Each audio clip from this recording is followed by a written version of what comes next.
사랑의 주님, 이 새벽 각자의 자리에서 예배할 수 있도록 사모하는 마음을 주시니 감사합니다.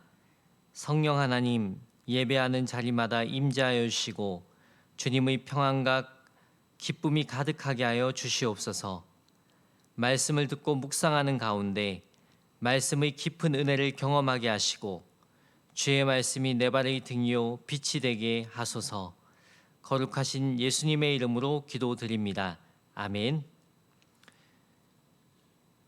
하나님 말씀 시편 41편 1절에서 13절 말씀입니다. 시편 41편 1절에서 13절 말씀 다 같이 합독하겠습니다. 가난한 자를 보살피는 자에게 복이 있으며 재앙의 날에 여호와께서 그를 건지시리로다. 여호와께서 그를 지키사 살게 하시리니 그가 이 세상에서 복을 받을 것이라. 주여 그를 그 원수들의 뜻에 맡기지 마소서. 여호와께서 그를 병상에서 붙드시고 그가 누워 있을 때마다 그의 병을 고쳐 주시나이다. 내가 말하기를 여호와여 내게 은혜를 베푸소서. 내가 주께 범죄하였사오니 나를 고치소서 하였나이다. 나의 원수가 내게 대하여 악담하기를 그가 어느 때에나 죽고 그의 이름이 언제나 없어질까 하며 나를 보러 와서는 거짓을 말하고 그의 중심에 악을 쌓았다가 나가서는 이를 널리 선포하오며 나를 미워하는 자가 다 하나같이 내게 대하여 수군거리고 나를 해하려고 꾀하며 이르기를 악한 병이 그에게 들었으니 이제 그가 눕고 다시 일어나지 못하리라 하오며 내가 신뢰하여 내 떡을 나눠 먹던 나의 가까운 친구도 나를 대적하여 그의 발꿈치를 들었나이다. 그러하오나 주 여호와여 내게 은혜를 베푸시고 나를 일으키사 내가 그들에게 보응하게 하소서. 이로써 내 원수가 나를 이기지 못하오니 주께서 나를 기뻐하신 줄을 내가 알았나이다. 주께서 나를 온전한 중에 붙드시고 영원히 주 앞에 세우시나이다. 이스라엘의 하나님 여호와를 영원부터 영원까지 송축할지로다. 아멘. 아멘. 인생을 살아가면서 뜻하지 않는 고난이 닥칠 때가 있습니다. 앞을 캄캄하게 만드는 문제 앞에서 우리는 어떻게 반응합니까? 그런 상황 속에서 끝까지 믿고 신뢰해야 할 분은 누구입니까? 오늘 말씀의 다윗은 경건한 자를 재앙의 날에 건져주신다는 분명한 믿음이 있었습니다. 다윗이 이 시를 쓸 당시 상황은 압살롬에게 반역을 받던 시기였을 거라고 학자들은 말합니다. 압살롬은 다윗이 오랫동안 병상에 누워있는 기회를 이용하여 다윗의 가장 친한 친구 중의 한 사람이었던 아히도벨과 함께 반역을 일으킵니다. 이 일로 인해 다윗은 병상에서 일어나 신발도 신지 못하고 도망을 하는 신세가 되었습니다. 이처럼 가장 가까운 사람에게 배신당하여 영혼과 육이 모두 쇠약한 상황에서도 하나님의 약속에 대한 믿음의 고백이 담긴 시가 시편 41편입니다. 오늘 말씀 1절부터 보면 가난한 자를 보살피는 자에게 복이 있으며 재앙의 날에 여호와께서 그를 건지시리로다. 우리가 구원받은 하나님의 자녀가 된 것은 하나님의 사랑과 긍휼로 인함입니다. 하나님께서 죄인된 우리를 긍휼히 여기셨기에 자기 자신과 같은 예수님을 이 땅에 보내주셨고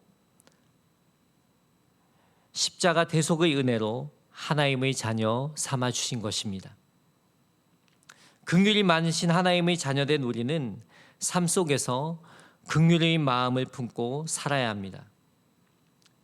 마태복음 5장 7절에 긍휼히 여기는 자는 긍휼히 여김을 받는다고 했습니다. 이 말씀은 우리 긍휼이 먼저 선행되어야 긍휼히 여김을 받는다는 뜻이 아닙니다. 하나님의 긍휼을 입은 성도들이 세상 속에서 긍휼의 마음으로 사람들을 돕고 섬길 때 그 삶을 통해 다시 하나님께로부터 긍휼히 여김을 받는다는 뜻입니다. 이는 마치 눈덩이가 구르면서 더 큰 눈덩이가 되듯이 긍휼의 풍성함에 성도가 거한다는 그리스도의 놀라운 복의 선언이요 약속입니다. 1절에서 말하는 가난한 자는 우리의 도움이 필요한 약한 자들을 말합니다. 그들을 긍휼히 여기고 보살피는 자에게 복이 있다고 합니다. 왜 복이 있을까요? 이들은 단지 가난한 자를 돌보는 자가 아니라 하나님의 법에 순종하는 경건한 자이기 때문입니다. 신명기 10장 18절 19절에 보면 하나님께서는 고아와 과부를 위하여 정의를 행하시며 나그네를 사랑하여 그에게 떡과 옷을 주시나니 너희는 나그네를 사랑하라. 전에 너희도 애굽 땅에서 나그네 되었음이니라. 하나님께서 고아와 과부, 나그네를 사랑하라고 하십니다. 왜 사랑해야 할까요? 너희도 나그네 되었을 때 하나님의 사랑을 입었기 때문입니다. 우리가 먼저 하나님의 사랑을 받았기 때문에 그 사랑을 흘려보내는 삶을 살아야 한다는 것입니다. 경건한 자란 하나님께 받은 사랑으로 사랑하며 사는 사람입니다. 그에게 주시는 복이 무엇입니까? 재앙의 날에 여호와께서 그를 건지시리로다. 인간의 힘으로 해결할 수 없는 일이 닥칠 때 건져주시겠다는 약속입니다. 이 한 절 말씀을 통해 알 수 있는 것이 무엇입니까? 다윗의 믿음입니다. 한 절 말씀으로 자신의 신앙을 고백한 다윗은 2절에서 4절에 믿음의 기도를 올려드리고 있습니다. 2절 여호와께서 그를 지키사 살게 하시리니 그가 이 세상에서 복을 받을 것이라. 주여 그를 그 원수들의 뜻에 맡기지 마소서. 하나님께서 경건한 자를 도우실 것이라는 믿음으로 확신에 찬 기도를 하고 있음을 알 수 있습니다. 여호와께서 그를 지키사 살게 하십니다. 이 세상에서 복을 받게 될 것입니다. 그 원수들의 뜻에 맡기지 마소서 기도하고 있습니다. 원수들은 경건한 자를 대적하는 대적자들입니다. 이 대적자들이 악한 뜻을 저지해 달라고 강구합니다. 대적자들이 악한 뜻은 하나님의 공평과 정의에 위배되는 일들을 말합니다. 이 세상에는 하나님의 공평과 정의를 위배하는 일들이 수도 없이 많이 자행되고 있습니다. 분명 오늘 아침 뉴스에서도 반복되는 소식이 이런 류일 것입니다. 이런 세상에서 우리는 이 땅 가운데 하나님의 공평과 정의가 실현되기를 기도해야 합니다. 어떤 소식을 접할 때마다 내 판단으로 그건 잘못됐어 말하기 전에 하나님의 공평과 정의가 담긴 말씀으로 분별해야 합니다. 이 새벽 정치, 경제, 사회적으로 하나님의 공평과 정의가 실현되길 기도하면서 말씀으로 분별할 수 있는 지혜를 구하시길 소망합니다. 3절과 4절 여호와께서 그를 병상에서 붙드시고 그가 누워있을 때마다 그의 병을 고쳐주시나이다. 내가 말하기를 여호와여 내게 은혜를 베푸소서. 내가 주께 범죄하였사오니 나를 고치소서 하였나이다. 여호와께서 병상에 누워있는 나를 고쳐주실 것을 믿고 기도했습니다. 그 간구 뒤에 주께 범죄하였사오니 나를 고치소서 기도하고 있어요. 다윗은 하나님 앞에서 자신의 죄를 회개하며 치유의 은혜를 구하고 있습니다. 치유를 위해 기도할 때 하나님 앞에 범죄한 죄들이 생각난다면 회개해야 합니다. 기도하다 보면 하나님 앞에 범한 죄가 생각날 때가 있어요. 그런 경험이 다 있으실 것입니다. 그런 죄들이 떠오를 때 그 즉시 회개하며 하나님 앞에 기도하면 되는 것입니다. 이 새벽 기도하는 가운데 하나님 앞에서 범한 죄가 생각난다면 회개하며 나아갑시다. 회개할 때 주시는 은혜와 영육의 치유와 회복을 경험하시길 주님의 이름으로 축원합니다. 5절에서 9절은 다윗이 겪는 고통이 얼마나 극심한가를 보여줍니다. 먼저 5절에서 8절은 원수들이 악담을 하는 내용입니다. 다윗에 대해서 악담을 하고 있어요. 어떤 내용인지 5절에서 8절 말씀 다 같이 읽어보겠습니다. 나의 원수가 내게 대하여 악담하기를 그가 어느 때에나 죽고 그의 이름이 언제나 없어질까 하며 나를 보러 와서는 거짓을 말하고 그의 중심에 악을 쌓았다가 나가서는 이를 널리 선포하며 나를 미워하는 자가 다 하나같이 내게 대하여 수군거리고 나를 해하려고 꾀하며 이르기를 악한 병이 그에게 들었으니 이제 그가 눕고 다시 일어나지 못하리라 하오며 다윗이 죽기를 바라며 저주를 퍼붓고 있습니다. 사람 죽이는 말들을 서슴없이 하고 있습니다. 그 다음 9절은 가까운 친구들이 대적했다고 합니다. 9절 내가 신뢰하여 내 떡을 나눠 먹던 나의 가까운 친구도 나를 대적하여 그의 발꿈치를 들었나이다. 발꿈치를 들었다는 것은 발바닥을 보이는 행동으로 남을 경멸하는 행위입니다. 다윗의 아들 압살롬과 가까운 친구였던 아히도벨이 앞장서서 반역을 일으켰어요. 다윗에게는 너무나도 고통스러운 사건이었을 것입니다. 고통스러운 시간이었을 거예요. 이런 최악의 조건과 상황 가운데에서 다윗은 끝까지 하나님을 신뢰하겠다고 고백합니다. 10절에 그러하나 주 여호와여 내게 은혜를 베푸시고 나를 일으키사 내가 그들에게 보응하게 하소서. 이로써 보응하게 하소서 원어의 뜻은 약속을 이행하다, 보상하다, 화해하다, 평화 조약을 체결하다 등의 의미를 함축하고 있습니다.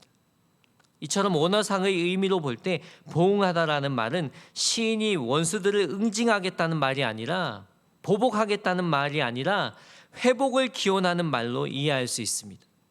즉 모든 상황이 회복되고 악을 선으로 갚을 수 있는 날이 오기를 갈망하고 있는 것입니다. 실제로 다윗은 끝까지 아들 압살롬을 보호하려고 했어요. 그러나 그 아들 압살롬은 요압에게 살해를 당합니다. 그리고 아히도벨은 스스로 목을 메어 자살을 합니다. 그때 다윗은 압살롬의 이름을 부르며 슬퍼합니다. 사무엘하 19장 14절에 19장 4절에 왕이 얼굴을 가리우고 큰 소리로 부르되 내 아들 압살롬아 압살롬아. 그 압살롬 아들의 이름을 애타게 불러요. 자신을 배신한 아들일지라도 긍휼히 여기는 다윗의 모습을 볼 수 있습니다.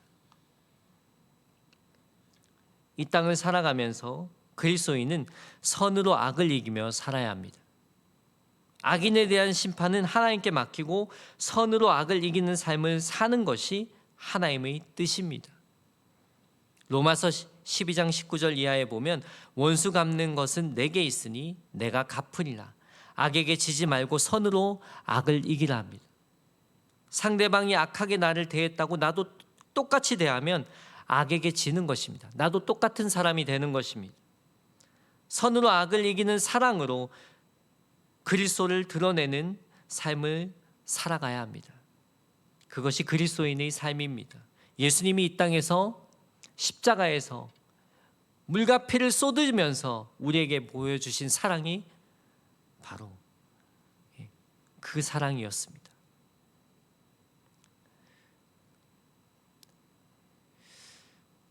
이로써 11절에 보면 내 원수가 나를 이기지 못하오니 주께서 나를 기뻐하신 줄을 내가 알았나이다.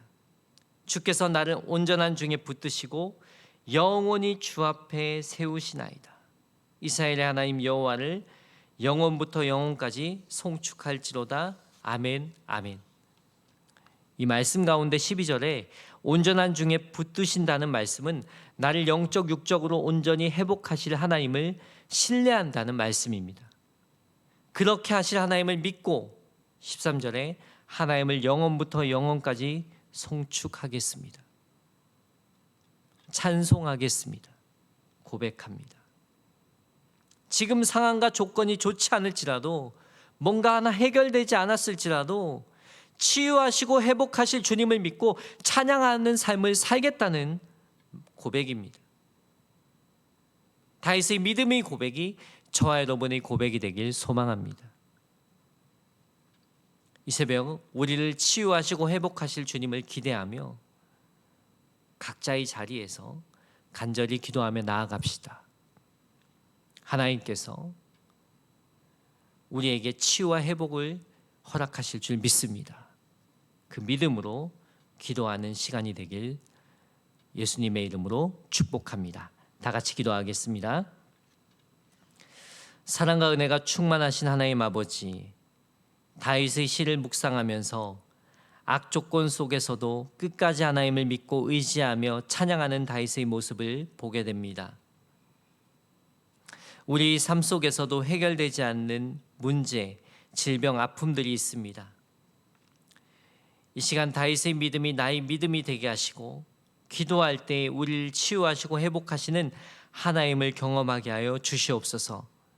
믿음으로 간구하고 이루어 주실 하나님을 믿음으로 기쁨의 찬양을 올려드리게 하소서. 이 땅 가운데 하나님의 공평과 공의가 성취되길 소망합니다. 주님, 이 땅을 긍휼히 여겨 주시옵소서.